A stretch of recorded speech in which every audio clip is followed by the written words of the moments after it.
जय श्री कृष्ण दोस्तों ज्ञान सार यूट्यूब चैनल में आप सभी का स्वागत है। दोस्तों अगर आप हमारे चैनल पर नए मेहमान हैं तो हमारे यूट्यूब के चैनल को सब्सक्राइब कर लीजिए ताकि नई नई कहानियाँ आप तक पहुंचा सके। दोस्तों ये बात उस समय की है जब इस संसार में बहुत सारी दिव्य शक्तियाँ थी। बहुत समय पहले की बात है दोस्तों।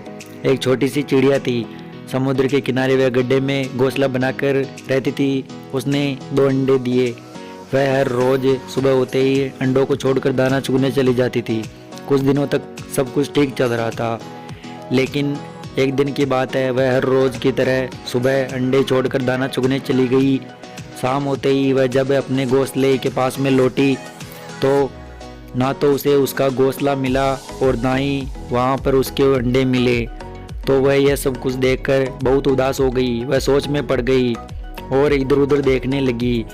उसने समुद्र से कहा, समुद्र जी आपने मेरे अंडे देखे हैं क्या? समुद्र ने हंसकर कहा, मैं छोटी मोटी चीज़ों पर ध्यान नहीं देता। और वह यह कहकर जोर जोर से हंसने लगा। चिड़िया समझ गई और उसने समुद्र से कहा, तुम्हारे जल के प्रवाह के अंदर मेरे अंडे चले गए हैं, अतः मैं आपसे रिक्वेस्ट करती हूँ कि आप अपने जल को सिमेट ले तो मैं अपने अंडे बाहर निकाल लूँगी। समुद्र ने कहा, ऐसा नहीं हो सकता। चिड़िया ने कहा, अगर तुमने मेरे अंडे वापस नहीं किए तो मैं तुम्हारे सारे जल को सुखा दूंगी। समुद्र यह सुनकर हंसने लगा। समुद्र ने कहा, तुम एक नन्ही सी चिड़िया हो और मैं एक विशाल समुद्र हूँ। अनेक जन्म लेकर भी तुम मेरे जल को नहीं सुखा सकती हो। तुम एक नन्ही सी चिड़िया हो, इसलिए इस हट को छोड़ दो। इतना कहकर समुद्र जी जोर जोर से हंसने लगे। चिड़िया ने दृढ़ निश्चय किया और वह छोटी सी चिड़िया समुद्र में जाती और अपनी चोंच में पानी भरती और समुद्र से दूर जाकर उसे गिराती। ऐसा 4-5 दिन तक चलता रहा। 4-5 दिन तक चिड़िया ने कुछ भी नहीं खाया। वह कमज़ोर पड़ गई। सभी पक्षी उस चिड़िया के इस अहंकार को देखकर सभी पक्षी चिड़िया के पास में आए और उसके अहंकार का कारण पूछने लगे। चिड़िया ने सारी बात बताई। पक्षियों ने चिड़िया को बहुत समझाया कि वो ऐसा ना करे, लेकिन चिड़िया का यह अटल निश्चय था। चिड़िया ने कहा कि यदि अगर आप लोग मेरी मदद करना चाहते हैं तो ठीक है, नहीं तो आप लोग मुझे अपना कार्य करने दो। चिड़िया की बात सुनकर सभी पक्षियों ने झुंड में एक वृद्ध पक्षी था, उसने कहा, समस्या बहुत गंभीर है। हम सभी पक्षियों के राजा गरुड़ देव के पास में जाना चाहिए। यह हमारे लिए उचित होगा। गरुड़ देव ही हमारी मदद कर सकते हैं। सभी पक्षी गरुड़ देव के पास में पहुँचे और उन्हें सारा वृत्तांत सुनाया, सारी बात बताई। गरुड़ देव ने कहा, हम भगवान विष्णु के पास में जाना चाहिए। भगवान विष्णु की आज्ञा समुद्र देव नकार नहीं सकता है।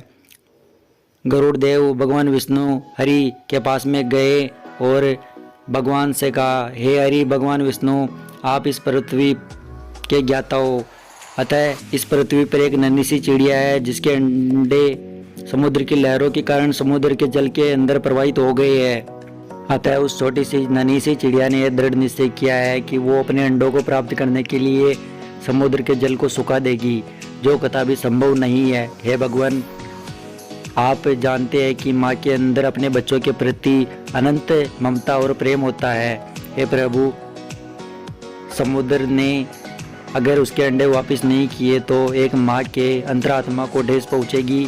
वह एक निरपराधी है। हे परमपिता परमात्मा, आप तो तीनों लोकों के स्वामी हैं। आपकी आज्ञा का पालन समुद्र अवश्य ही करेगा। भगवान विष्णु ने जब ये सारी बातें सुनी गरुड़ देव से तो वह चिड़िया के दृढ़ निश्चय को देखकर बहुत प्रसन्न हुए और समुद्र के पास में जाकर भगवान विष्णु ने समुद्र को आदेश दिया और कहा, हे समुद्र, तुम्हारे जल में एक निरपराधी चिड़िया के अंडे समाहित हो गए हैं, जिसके कारण एक माँ को ठेस पहुँची है। मैं तुम्हें आदेश देता हूँ कि अपने जल को सिमेट लो, जिससे उस चिड़िया के अंडे उसे वापस मिल सके। समुद्र ने भगवान विष्णु को प्रणाम किया और आदेश पाते ही अपने जल को सिमेट लिया, जिससे उस चिड़िया के अंडे उसे वापस मिल गए और एक माँ की ममता और उसके दृढ़ निश्चय की जीत हुई। दोस्तों, इस कथा से हमें यह शिक्षा मिलती है कि कोई भी कार्य छोटा या बड़ा नहीं होता है। अगर हम दृढ़ निश्चय कर ले तो ईश्वर भी हमारी मदद करता है। दोस्तों, इस कहानी से हमें प्रेम और ममत्व की शिक्षा मिलती है। अतः अगर आपको हमारी कहानी पसंद आई हो तो हमारी वीडियो को लाइक करके चैनल को सब्सक्राइब कर दीजिए। और कमेंट में लिख दीजिए जय श्री कृष्णा दोस्तों।